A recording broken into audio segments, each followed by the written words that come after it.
I'm really kind of doubling down when I'm talking with people now, because the idea, like I lack confidence, I don't feel good on camera, all that kind of stuff. I'm like, oh, why would you expect to straight away? Like, were you good at adjusting right away? Could you ride a bike right away? Like many things, this is a skill. And I promise you can develop it. You absolutely can. It's not rocket science or brain surgery. It's neither of those things there, but it will take some repetition. I'm certain the secret weapon in all of this is authenticity. Absolutely. I'm not against being sarcastic or dancing, but if my patients saw that, they wouldn't go, whoa, who is that personality? So when people see me on video, they're like, oh yeah, that's Lauryn. That is her. Yeah, that authenticity, that's where it comes from, is just being truly who you are in front of your patients. Good morning, good afternoon, and good evening, folks. Hey, welcome to another episode of the Marketing Your Practice podcast, the podcast where I have the pleasure of simplifying the marketing and the mindset so you, the chiropractor, can increase your income, your impact, and your enjoyment in practice too. Today's episode is another one from the archives, and I'm sitting down with my absolute favourite Instagrammer, Dr. Lauryn Brunclik. She's a chiropractor who has mastered the art of content creation on Instagram. If you've been wondering how to turn your passion for chiropractic into engaging and entertaining social media content, then this conversation is packed with practical insights that you absolutely won't want to miss. Lauryn shares her straightforward approach to creating Instagram reels that resonate with her audience, that drive engagement, and most importantly, ultimately help to build her practice. So from brainstorming film ideas and tips, she breaks down her entire process step by step, offering strategies that any of you guys can use and adapt to your own style. She also talks about how she balances running a practice, managing social media, and her side ventures, and doing all of this without burning out. This is something that we all need to consider as well. So whether you're looking to boost your online presence, attract new patients, or simply get more creative with your marketing, this episode is going to give you all the tools and the inspiration to make it happen. Let's go and chat with Lauryn. Lauryn Brunclik, welcome to the Marketing Your Practice podcast. How are you, my friend? I'm great. It should be welcome back. This is my second time. It should be welcome back. And your first episode was a hit, and I was and have been very much looking forward to seeing you again. I'm a huge fan. I just love your Instagram. I love everything that you do. I was looking on your website again the other day, and another thing that I loved is that your email opt-in form just basically says, want to be friends. And it's so nice the way, join my newsletter, or people have on there too, but just want to be friends. It's so great. What have you been up to since we chatted last? Well, we were going to connect this past spring, but I said actually, I just kind of bought an Airbnb off the cuff, and I have 3 weeks to flip this thing and get it on the market. So can we push our interview? So definitely that. Really just been rocking practice, being a mom, been doing more speaking this year. It's just the things. Yeah, it's how's the Airbnb experience been so far for you? Okay, so I feel like our experience is different than a lot of other people's experience because we live in Northwoods, Wisconsin. Okay, so there's no property manager. So, I feel like a lot of people, when they talk about buying an Airbnb, they think about going to Home Goods and buying pillows and artwork and dishes, and then splitting 70-30 with a property manager. And that has been a little different than our experience. It's been fun, but we have been way more on. The first 3 weeks I was cleaning it in between because but in my defense, I thought it would be fun. I was like, no, I think it'll be fun. It's not fun. No. It's not fun at all. No, I'm surprised that you thought it might be. Well, I'm a little crazy. And sometimes I also have I have relinquishing control issues. So I wanted to understand what the process was. Yes. I wanted to understand what needed to be done. So if I was in a pinch, I could clean it and it wouldn't be scary. I also just thought it'd be relaxing. It's not. It's weird. It's weird cleaning an Airbnb because everybody kept it really clean. So, and I have a house with a dog, a golden retriever, an 8-year-old and a 10-year-old, we got crap everywhere. Okay. And dishes, like no matter, it's just constant dishes and laundry in our house.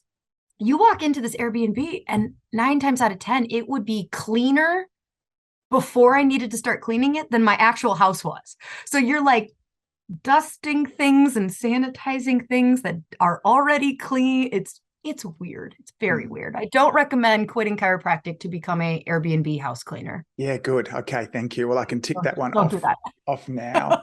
When you were considering this as an investment strategy, why did you choose something like an Airbnb over just kind of renting it out to somebody else? What were the decisions that went into that?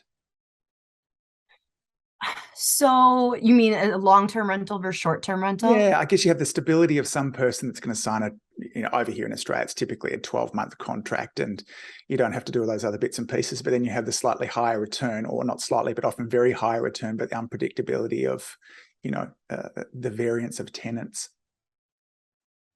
Yeah, with short-term rental, you have to deal with more people, and people do suck. I'm not going to lie. Like for the most of them are good, but there's just enough of them that make you, so we started the whole thing kind of started because I saw a home on a lake that I had always run past that I loved that was on the market.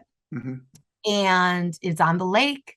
And I was like, I've always loved that house. I want to move into that house. And so it really didn't start as an investment situation. It started as like the house I've always liked is on the market.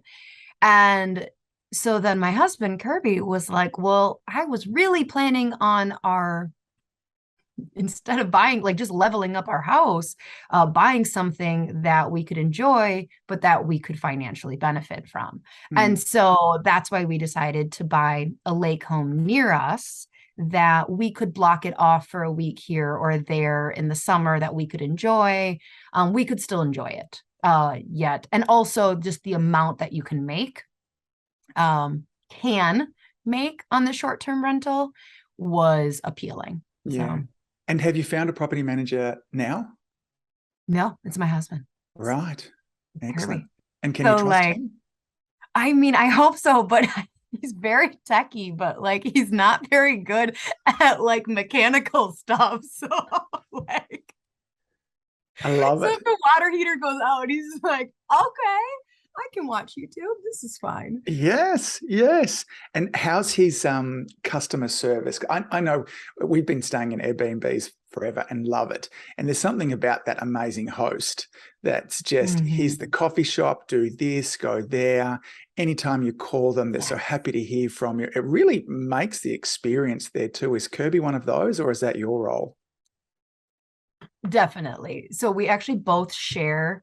So like, it's one account, but like either I'm responding to it first or him. So it is funny because if you read through the host responses, you could definitely tell which ones are for me because they're like exclamation mark. And, but no, yeah, we tag team that, although it was really weird. So here's the other thing they don't tell you about Airbnb. I know this is an Airbnb podcast, right? Of course it is. Yeah. This is part of a new thing that I'm doing. So absolutely. Yeah. So as soon as we got involved in all of these Facebook Airbnb groups, like host page groups. So before we even started hosting, I'm seeing just daily these like scams, these terrible things that are happening to hosts, and like people being like, here's how you should respond. Oh, don't do that. It sounds like they're scamming you. So like our fourth person, we were pretty sure was a weird scam. But like, it puts you on guard of like, what is going on? So the other day, a couple weeks ago, I get a text from a number to my phone. Like I'm seeing patients and a text from a real cell phone number comes to mind. I need the code to get in. It's raining. And I'm at the Airbnb, and like all of the stuff is supposed to be through the Airbnb app. And I'm like, well, first of all, I look out my window. The place is 20 minutes away. It is sunshine where I'm at. And I'm like, oh my God, someone's trying to break into our Airbnb. It ended up being fine. It was not a scam, but it's just weird. You're in the middle of patients and you're like, this is why people have property managers. Makes sense. Well, that's now shifting back onto something a little more marketing related. Your Instagram reels have gone from great to even better. Where do you come up with all these wonderful ideas? Is there a process that you go through? Let me first say this to our listeners. If you're not following Lauryn, then there'll be links in the show notes. We'll do all of that at the end there. Just do this now. Your humor is so wonderful, but also your ability to capture some of those challenges that we have as chiropractors and see the funny side of them too. It's one of my joys of Instagram. So where does all this wonderful stuff come from?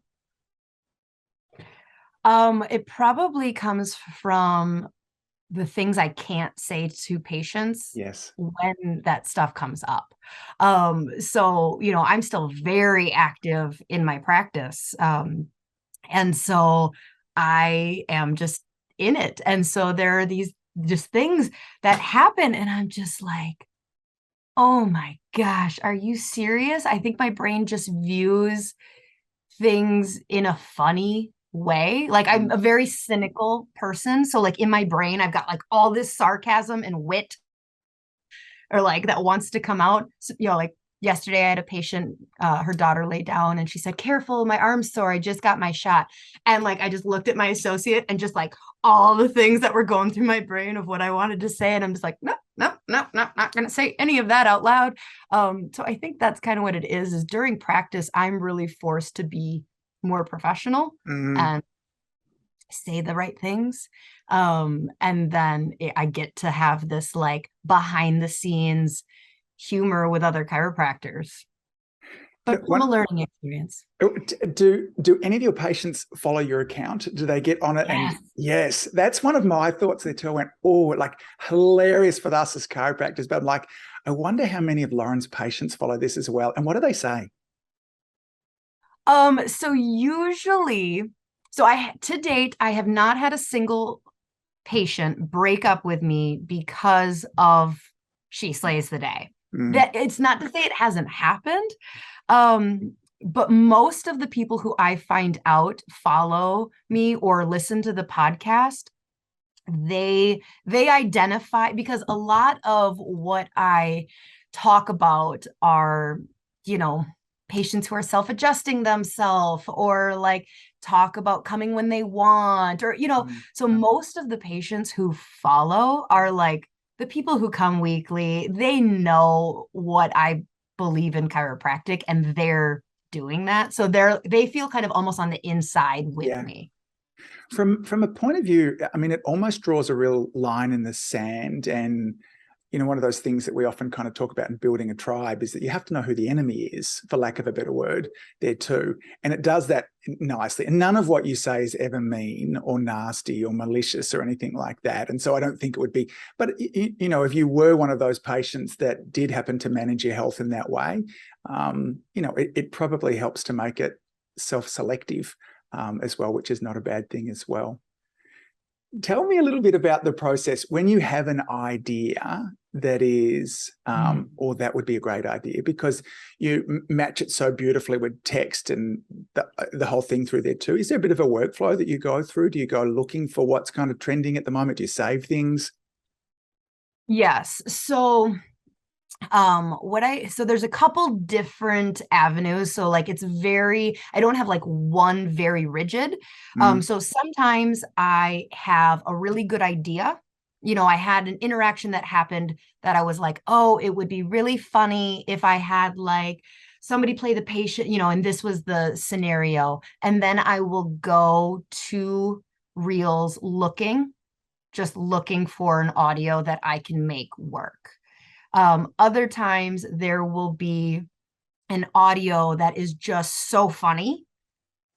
Like it makes me laugh out loud. Yes. So, and it has nothing to do. So I don't follow I shouldn't say that. I follow mostly chiropractors, but my Reels, if I'm getting inspiration, it is from very non-chiropractors. Because it's just, a lot of chiropractors are making content for their patients. And so it doesn't. So I'm just looking for like audio that if it makes me laugh out loud, I know I'm going to use this. I just haven't figured out how to do it. If I have like the time and like I'm feeling like I feel like making something right now, I will record it and just download it and save it in drafts. I've learned that it's worth me sitting. So like if I'm like, okay, I don't have an idea, but I'm trying to force it a little bit. I've learned that it's worth it sitting in my drafts for 24 hours as I really like hammer the exact, like when comedy is not like frivolous, right? Like comedians and their process, not that I'm comparing myself to a comedian, but like, you know, it's wonderful. I think you don't underplay it. Like it certainly matches my sense of humor. So let's just say that I'm happy to refer to you as okay. You think I'm funny? I at least have one hand. Yeah. Well, you've got a lot more than one. I know that, but yes. Yeah. So yeah, it's I can tell the difference in how a reel performs if I just kind of throw it up like without thinking too much about the exact words or like the exact scenario versus like, all right, I have the reel, it's funny audio, I know I'm going to use it somehow, and then like sometime on a run or like then just the scenario will be like, yes, that's exactly what it is. And I really try to focus on as little words as possible. So like even when I have the exact scenario, I'll run it by Kirby of like, is there an easier way to say this? Like, I don't like the text back and forth being super like having to read. And so like being able to get across something very simply, but exactly to the point and like just the exact right word. Like, is this word funnier or is that word funnier? Is it funnier if they do this? And facial expressions. I'm just an expressive person. Like, yes. Yeah, you do that so beautifully. I remember being amazed the first time, because as a child growing up, my folks used to like to go and see, my mum in particular, to go and see comedians. And if appropriate, then I would be able to come along as well. And then I was amazed to realize that wasn't all off the cuff. I thought that was a comedian just standing up there, not knowing that when they did the show the next night, that they did the same thing word for word. And there's something magical. It's not magical, but it makes sense that the beautiful work that you do isn't just off the cuff, that there is work that's gone into it that's incredibly deliberate. But to make it look so natural is a great skill that you have. And just a reminder that it's okay to work really hard at things. Like if you want to be good, like that's literally what it takes. Yeah. So like also like some of the other like smaller things that I've noticed is like, the more comfortable I can be with a minimal filter, the better. So like if I have hair and makeup done, I won't use any filter. If I'm like, whoa, got from the gym, I might use like a very, very subtle one. But like 6 months ago, a year ago, there were some really heavy filters that were really common. And now it like the reels that tend to go viral and things like that perform really well on Instagram, like people are just kind of sick of those really heavy filters where it's like their face is like Botoxed and like a baby and things like that. So I try and go like my favorite filter to use now is just called the subtle filter. And so if I'm not wearing makeup, that's what I'll use. Otherwise, I will use no filter. And then really prioritizing that lighting, the angle of where the phone is. And like just a clear picture that is really, and of course I've done a lip sync because I have a terrible memory. So like some of the longer lip syncs, I'll record like 7-8 times and it needs to be on, like, so just I'll delete it, redo it. In terms of a workflow with that too, if you're making the video, I mean, obviously the lip syncs and stuff like that are done inside the Instagram app itself because that makes that kind of easy. But are the other videos, are you using the Instagram app to kind of edit as a workflow, or do you do that outside of the app?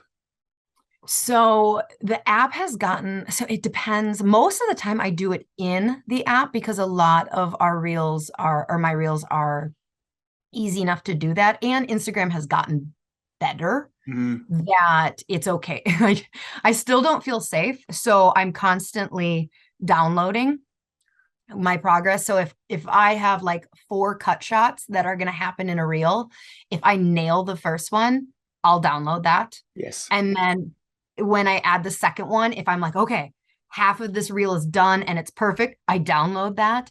I then, when all of the video is done, I download it completed before I start putting any words on it, because Instagram, that's the number one thing I'll still see, is that it will mess up the words if you like have written out the sentence and then you decide to start playing with like font positions or the font in general or the color.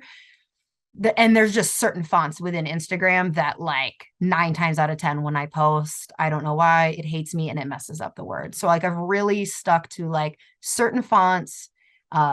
Yeah, I know if I start like editing and going back, I just delete it and start over, not just the words. But I'm downloading multiple times, and yeah.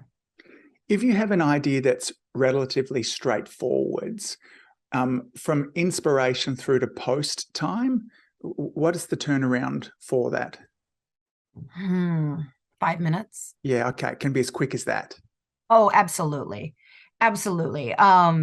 Yeah, if I have, because even now, so occasionally I like to throw, so I know that they say that like your Instagram bio page, the aesthetic doesn't matter. I don't know. I still like kind of breaking it up in there. And so even now, if I do choose to do a cover photo, I'm making it in Insta stories and downloading it and using it as a cover photo. So I've even streamlined. I used to go into Canva to make this cover photo, download it and all of that. I'm like, no, it's not necessary. It's not necessary at all. So, and so is there a cover photo? And so just to bring some of our listeners up to speed, whenever you're posting a reel or any video on Instagram, it's going to prompt you to what do you want the cover photo to be, and this will be what shows up inside the profile grid there as well. And it makes a big difference in terms of what that cover photo is. What do you find works best when you're wanting to do that? What are you looking for? I like enough words that either hooks the person in, yes, or gives them an idea of the topic I'm going to talk on. So now this is like, depending on when this airs, literally Instagram is kind of changing this now. So it used to be that if I were putting words on the screen in the Instagram app and I went straight through to post, if I wanted to choose like a frame from that video, even though the words were on there, it wouldn't show the words in the cover photo. Okay. It would just show the video behind. So it used to be, and I still do this because that if I wanted the words to be on the cover photo, I would download the entire reel with the words. Yes. That also gave me another opportunity. So then I would re-upload the reel with words, attach the audio a second time, or to like the new reel. The words are like transposed. So at this point, I can check that they didn't get all messed up or stretched out or anything like that. And I will post it, and like the audio on top of that video, or like the text on top of the video is there. So then when I choose the cover photo, the text would be there. Yes. I think Instagram is fixing that now, where like last week when I went to post one, it gave me the option to allow Instagram to choose the cover photo for me. And then it also used to not let you, so they still don't let you move it up and down. So if I just posted something without thinking too much about the cover photo, yes, when I go to edit the cover photo, it will now let me choose a different cover photo, like along like a different frame, but it still doesn't let you go up and down. Yeah, so yeah. I didn't know that about the text, because I've always been so scared of the Instagram editing app, and that I've always done it all outside. And so therefore my text has already been sort of burnt in there as well. But maybe I might have to go back and see if my relationship with it has improved. No, I don't know. I think you're right. Just let it off app. Yeah, it's been tricky. It's an abusive relationship. It's very much, and I don't want a codependent one with the Instagram editor, so I'm trying to keep away from it too. So how when I'm speaking with chiropractors, there's two things that in terms of barriers that I hear from them. One is a lack of time to be able to do this, and the second is a lack of confidence to put themselves out there, for lack of a better term, You must get people asking you about these all the time. So you've got Airbnbs, dogs, husbands, 2 kids, all those things there too, associates, and you're still making this wonderful content. How do you fit it in? How do you manage your time for this? So I only do my She Slays social media. I don't do my clinic social media. Now, if I didn't have She Slays, I would do my clinic social media. And then I do a terrible job at the Airbnb social media. Like wouldn't recommend following that as like a guideline. So I really pick one. She Slays also isn't super big on Facebook. It's really just anything cross-posted, which in reality, Facebook is a different beast than Instagram. So just kind of posting from Instagram automatically over to Facebook doesn't perform well. No. So I've really picked, and our clinic has kind of done that, but with Facebook, where like they prioritize Facebook because that's what works in our area. We also keep up our Instagram in the event that there's a purge and everyone goes from Facebook to Instagram, but we really focus on creating the quality content for the one place that produces for us. So for me, Instagram produces for the podcast. My media assistant just told me as we're launching the program, she's like, you really should start bare minimum posting things like your reels over to TikTok. And I'm like, oh, do I have to? Like, she's like, yes, you do.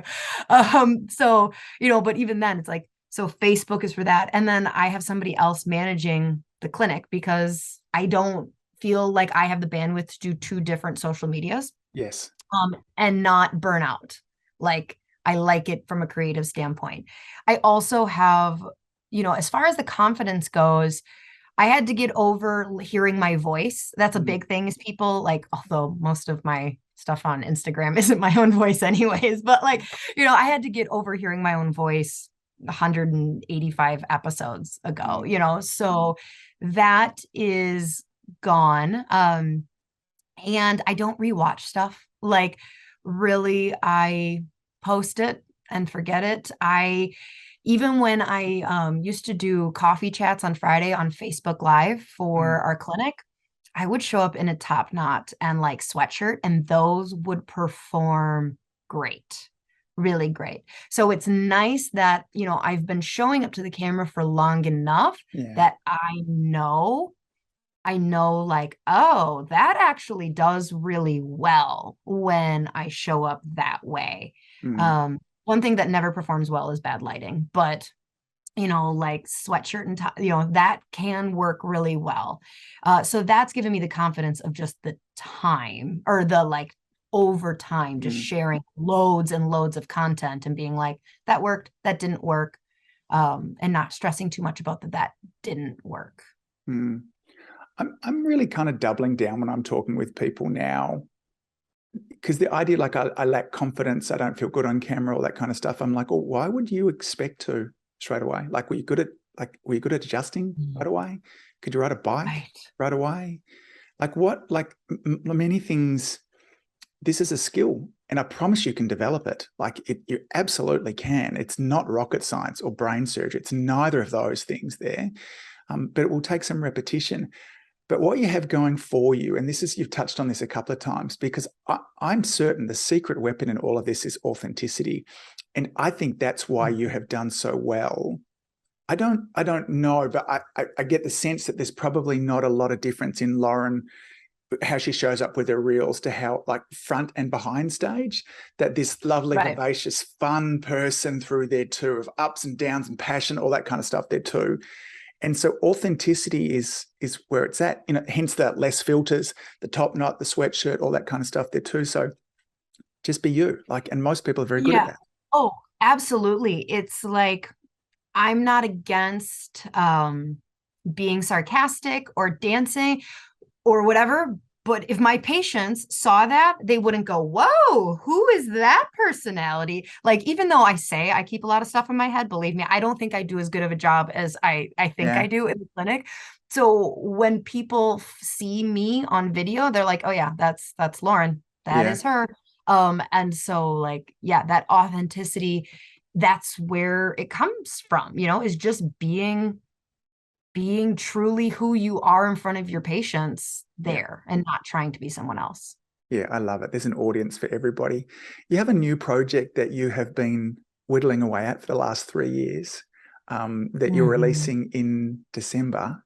Tell me all about that. Tell me about the journey that's led to this. Yeah, so I would say it really started when I was about 5 years into practice. So gosh, that's like 7 years ago now. There was kind of this, I had built a practice, you start and I was like, okay, I'm going to build a practice this big. And then I got to that and I was like, okay, I want to build a practice this big. And so I kind of went through the first 5 years of my career as a chiropractor, just building a little bigger. And that was exciting to me to, now I'm going to go from 200 to 400 people a week. Now I'm going to go from 400 to 500. I'm going to bring on another associate. I'm going to start another clinic. And at a certain point, I kind of stopped growing. I really plateaued. And I was like, yeah, I want more. Sure, I do. Yeah. But it wasn't coming from this really authentic space inside of me. And I realized that I was kind of bored. I thought I was burnt out. Now that I look back, I was bored. But really, I think this is a big thing that happens is we have created a space where if you love chiropractic, it's impossible for you to be bored. There's something wrong with you. Yes. Like, you're not a real chiropractor if you're bored. It's changing lives every day. Like, this is the most and I'm not even saying this tongue in cheek. Like, chiropractic is amazing. I see miracles. And I'm like, yeah, had 4 miracles before lunch. Boring. So like, you weren't allowed to say that. So I felt like I was burnt out. So, I started to not exit stage left, but I started to get some of my time back. So instead of working full time, I was staffed appropriately, that I was like, I'm going to take a couple shifts off and I am going to start this side project. And so I started She Slays the Day. And that was like, She Slays was from being bored and being on runs and thinking about I've told my listeners before that before starting the podcast, I had come home from runs with like 5 different ideas before that. We were going to start, ironically, like a bed and breakfast. That was like years ago. Yeah. That idea did come. I came home like, what if we do this? What if they do this? Just all these different ideas. And like, my husband he wouldn't say no, but he would just kind of like test it. Like, how kind of solid is this idea? How serious are you about it? Like, was it going to bring more purpose to me, or was it going to just continue to the burnout? And so that's how She Slays the Day started, as I finally was like, boom, that's what I want to do. And so for the last 3.5 years, having basically 2 businesses, it's been figuring out how to, so believe it, this is going to sound like a shock to you. I built a very personality-based practice. Yes. I know. Shock horror. I know. So my team loved having me in practice. My patient loved having me in practice. So, and this, I don't know, I actually thought I came across breezy. I learned I don't. I was also a control freak. So like, I built the practice. How you respond to situations was not like laissez-faire, like, and most successful chiropractors have done that. Like, they're not, they're very strict about their systems and procedures and how they want things done. And so as I wanted to start exiting stage left just a little bit, I realized that in order for me to get my time back, I was starting to pull my energy with me. And the energy of my entire staff would go down. They didn't love when I wasn't in practice. They couldn't handle like some systems and procedures things because I hadn't put into clarification, like our patients were missing me. And so I had to figure out how to give up a lot of this control in a way that I felt controlling about, how to delegate, how to empower my employees to be like, can you just go get out of here, get out of here. What are you doing type of thing. Mm. How to bring them in to make them feel responsible without, because I can't compete. Some of our employees are amazing. I can't compete with some of the salaries that they could go get in town. Like, this is not a common thing. And so like having to figure out how to empower them with more work. So they're more invested in the mission and vision. Like, it has been a 3.5 years of mistakes, recovering for those mistakes, going, oh, I wish I'd have done that, and doing some things right. But like, really, now I'm at a place where I work 4 shifts a week, 1 full day and 2 half days. And the rest of the time is me working on the podcast, working on other ideas, like, in really just being able to create. And that's what I realized is like, I wasn't burnt out. I just like creating things. I like solving problems. And when your practice gets to a certain point, you're kind of like, I don't know, I did a good job building this, and now it's just not stimulating my creativity in my brain as much as it used to. I think if you're I'd be interested if you found this. The challenge for me was, so much of my success early in practice was chiropractic was not what I did, it was who I was. And it seemed to me that taking on that identity, that, that was part of what gave me the enthusiasm, the ongoing passion. So when I wanted to transition into the work I'm doing now, I felt this enormous sense of guilt to the profession. It sounds so arrogant when I say it out loud. It's like, how silly for you to say that. But it's like, and I had fulfilled roles in terms of across in education, I don't know, associations, all those type of things too. And so the 10 years it took me to transition into the work I'm doing now was all dealing with that stuff mostly. Did you experience any of that? Oh, yeah. Up until this program, I haven't said the words up until talking about this program that like I was bored.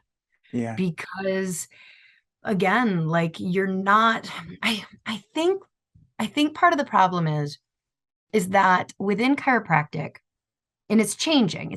We have more people who are graduating and becoming associates, is that so many people were pushed into starting a practice. And again, they might be great at running a practice, but just because you own, God, I hope I don't offend a bunch of people when I say this. Just because you own your practice and you are the boss does not mean you are an entrepreneur. No. You own your business and you may love your business, but I think there are some people that have this entrepreneurness. It does not make them better at all. It just makes them wired a little different, that they're kind of like, they're full of ideas, and creating a practice was great. They love chiropractic. That's why they chose it as their first love. But they've got lots of hobbies and lots of interests and lots of ideas. And they have this spirit of an entrepreneur. And so they want to be able to continue to be a chiropractor, but they really want to be a chiropreneur. They want to start looking at having an impact through a podcast, through a course. They're thinking about like, well, when I'm like 50, I want to be able to like have my practice and also be working remotely. That's the other hard part about chiropractic, is it's so by the hour. You must be there. And we want freedom. Like, there's just like, I want freedom. I want to be able to make money, not in my practice. I want to be able to be down in Florida in winter, not Wisconsin, and making money. There was, when we were chatting back and forwards, messaging for this, you used a term that I first heard from Marie Forleo, this idea of multi-passionate person there too. And when she said that, when I first read Marita say that too, it took a real weight off my shoulders, because it's how I can't do one thing. I'm stimulated by many different things, and I've always to be pigeonholed into one corner there too. That's, but there's often a sense of guilt that comes along for that too, particularly if our listeners already have, as you did, like a really successful, thriving practice. And then like, shouldn't this be enough for me as well? And it's okay to want to do lots of things. In fact, encouraged for you if that's the desire as well. What are the things in the course that you're going to be teaching and helping somebody touch base with what that is inside them, what are sort of things that you're going to be teaching them throughout this course? So over the course of 10 weeks, the first 8 weeks are really meant around stabilizing your cash cow is kind of the only way to put it, of like, listen, if you are a candidate for this program, you are privileged to be thinking about like, or not have money and more money for paying your bills as your number one priority. Honestly, I kind of compare the chiropractor's journey in this scenario to like Maslow's hierarchy of needs, right? Like, this chiropractor is like, and they aren't necessarily debt-free. Maybe they are, but they're like, I'm comfortable. The smarter thing would probably be like to just keep growing your practice. Like growing your practice another 5 to 10% would be much more fruitful financially. So we don't want to take advantage of that, because I've done that wrong. I've exited, brought back my time and energy a little too hastily. And I've seen turnover at my clinic. I've seen decreased numbers, and then you have to go pour in. And then it honestly just continues to fuck with your brain that if you leave, it will die. And that's not true. You just did it wrong the first time. As you didn't have the systems in place to step back. And, so a lot of the first 8 weeks are going to be talking about like really what you did that was unique here, because not every chiropractor has this benefit, this freedom to do this. So like, what is your kind of like secret sauce that made your chiropractic clinic unique? Because those strengths that you have, you're going to bring into your next adventure as well. It's going to be kind of like a time warp where you just get to fast forward and go like, this is what I do well. Thus the She Slays, right? Like She Slays took off because I realized this is why my practice does well. I'm going to take that, not reinvent the wheel, and just insert it there. So the first 8 weeks are talking through team systems, KPIs. What is being a CEO? Like, all right, so a lot of us go like, okay, I want to stop working in my practice and I want to start working on my practice. Most chiropractors who are the owner are working on their practice already.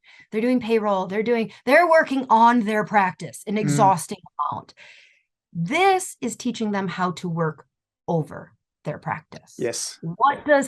People think like, oh, I'm going to take my admin is in the CEO shift. No. There's an admin shift. That's what you were doing. You were doing payroll. You were making marketing posts. You were doing this.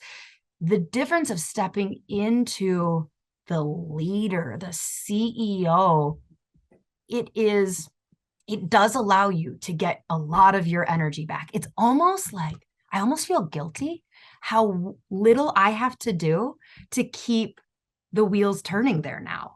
Like really, I've learned the systems in the practice. So if you kind of view like you've got your marketing, you've got your systems and procedures, you've got retention, you've got all these different plates that like the E-Myth chiropractor talks about, right? And really, I've learned how to have key leaders in my practice that have the plate, are balancing the plate, and I just have to kind of come in and just add a little momentum to keep them going. But what I do is going to be different than every other chiropractor. And so it's not teaching what I did. It's helping them discover, like, what did you do? Like, how do you implement this? Where are you at? And that's the first 8 weeks. The final 2 weeks, we talk about the fun stuff that they want to. Like, all right, how are you going to balance this second job? What does that look like? And I'm going to bring in experts. So if I have someone who's like, yeah, okay, so now can we talk about like my podcast that I want to, or the course? And then the final 2 weeks is like, all right, let's talk about building a course. Let's talk about building a podcast. Let's talk about starting an Airbnb, and actually the last 2 weeks are called the launch pad, where we talk about like, all right, we stabilized. Now let's get you your next action steps for your next adventure. It's so lovely to hear. You often hear this advice of, burn the ships. There's that old kind of metaphor when the Spanish were going to battle. The only way out of here is for us to win the battle because the ships have been burnt. And I see chiropractors do that when they're taking on a second passion project. They're just like, yeah, don't worry about the other one. I'm leaping all into this next. And then all of a sudden, when you don't have the cash flow and things crash behind you, I love that as an approach. What if somebody's listening to this that doesn't necessarily want to start another project, but they would love the idea of being able to just pull back from the practice so they can play golf, garden, hang out with their kids. They just want that predictability in the practice and for the pressure to be taken off them. Would your course be good for them, or is this really for somebody that only wants to start another project? So yes, it would, but yeah, I think that really the people who are in this program, where the magic is going to continue to come from is that we're all extremely like-minded. So we're only accepting up to 24. We'll have like 2 or 3 small groups, depending on the size. And half of it is me educating. The other half is like coming together and talking at this level. And so like really there's a personality type. Are you familiar with human design? No. Oh, you should look into it. So like they're a bunch of manifesting generators is what it is. It's like people who are just full of this. And so if I had to say like, for the person who really just wants to pull back to spend more time with the family, there are wonderful programs that have already been created within chiropractic on how to be a part-time chiropractor, like just work 20 hours a week. Or, like there are really great programs that have already been created. This is very specific to like, because there is a part of like, when you have let's just call it a second job, a side hustle. I don't know what you're pursuing your next adventure. You have to be very conscious of how you do that with your team. So a lot of what makes this unique is making your team not feel abandoned. Yes, and great like point. Making sure that you are able to juggle jumping from one business to another without sacrificing your relationships. And that's a big part of this, your health and your relationships. The person who's like, oh no, I just want to work 20 hours a week, they don't struggle, or I imagine that they don't need to be like, okay, but how are you going to make sure your relationship with your partner stays good now that you just doubled your workload? How are you going to make sure your mental health is good because you just doubled your workload? They took a ton of pressure off. So What if I'm listening to this now or watching and I know there's something else I want to do, but I just don't know what it is? Will this help to lay the foundations for that? Or I feel something, so. I've got a bunch of different ideas. Yes. Yes. If you are someone who's like, I have a lot of ideas, but I'm not really sure which one, a big part is teaching you to create your own filter. A lot of times someone who has a lot of ideas has a carnage in their background over the last 10 years of planes that they've launched that were like, oh, well, that didn't work out. So ideas people that tends to weigh on them heavily. Yes. It tends to be like, create fear of like, oh, but last time I did it, that didn't work out. They're embarrassed by that. They don't really know. So this would be helpful because it's giving someone their unique framework as to like looking at what makes them unique, what filter do they need to put things through, because we don't want you to just launch a bunch of ideas and burn out. Like this is about realizing that you are a chiropreneur, like you love to create, but you don't have endless resources.